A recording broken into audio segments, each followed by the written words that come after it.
CETCDA consists of many NGOs who have been working on all of these cases and we've been meeting regularly since the fall, such as Amnesty International, CARE-CAN, Canadian Arab Federation, and Lawyers Against the War, Lawyers' Rights Watch, and many other such organizations who have been consistently working on these cases over the years. They've decided that each single case, every time something keeps reoccurring, sometimes they're working on one case and another, they found a connection that each of these cases are related in something more systemic, so they came together to address this as a system failure, as a policy failure, as opposed to individual cases. And that thread was that Canada talks a good game, but when it comes to follow-through, we are simply not advancing human rights in Canada as many Canadians would want our government to do. Canada is avoiding its responsibility to accede to the optional protocol to the Convention Against Torture, as well as other protocols to do with women and to do with Aboriginal rights. This is beyond unseemly. This is a disgrace. The use of torture for any purpose is offensive to those who believe in the rule of law, those that believe in human rights and equality, and of course, in fundamental democracy. Canada's association with torture in any fashion is absolutely repugnant to Canadians, and they expect that our government has to work to ensure that this never ever happens again.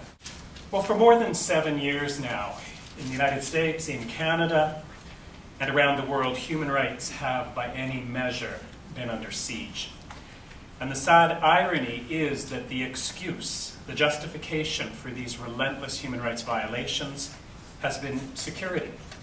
To boost our security, to make us all feel safer, the basic human rights of untold thousands of people have been brutally and cavalierly violated. Torture, discrimination, disappearances, arbitrary arrest, unlawful imprisonment, civilian deaths in wars fought in the name of security. Injustice has become an insidious legacy of the September the 11th terrorist attacks. Canadians, all Canadians, must have confidence that whoever they are, whatever their faith, race, or political views, and wherever they are imprisoned, the Canadian government will not act to expose them to serious abuse, such as torture, and the Canadian government will consistently take all steps possible to advocate on their behalves and to seek to defend their rights. Just 2 weeks ago, I just returned from Guantanamo Bay, and in a discussion with some military personnel, and there was discussion about how do we treat these detainees in the intervening year before the place closes down.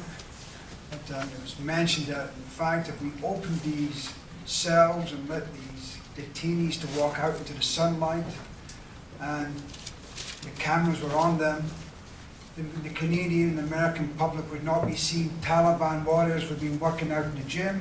We would see broken men. We would see tortured men. We would see ill men. We would see individuals who are insane, quite a few. Some for a variety of reasons, some for trying to commit suicide, just to escape. But that in and of itself is certainly not the end to torture. It's not the end to American complicity in torture. And in these Canadian cases, America does play a pivotal role. So when Mr. Obama comes to Canada next week, I think that just as we are today focusing attention towards Mr. Harper, Mr. Obama as well needs to be reminded, in the case of Mr. Abdulrazak, the U.S. Department of State still has a warning out about Mr. Abdulrazak, which is not founded in any evidence, which is not substantiated by any charge. Mr. Abdulrazak finds himself on a U.S. no-fly list. These things which persist are still, I think, the purview of the new administration. The new administration, I think, must prove itself to live up to these expectations that it's created. You know, there's just this attitude that by the rest of Canadians that it's better that that community suffers than we risk we have any risk of a future attack. And this, you know, as much as racism involved, I think it's this, you know, short-sighted approach to security that really has to be re-examined and revamped.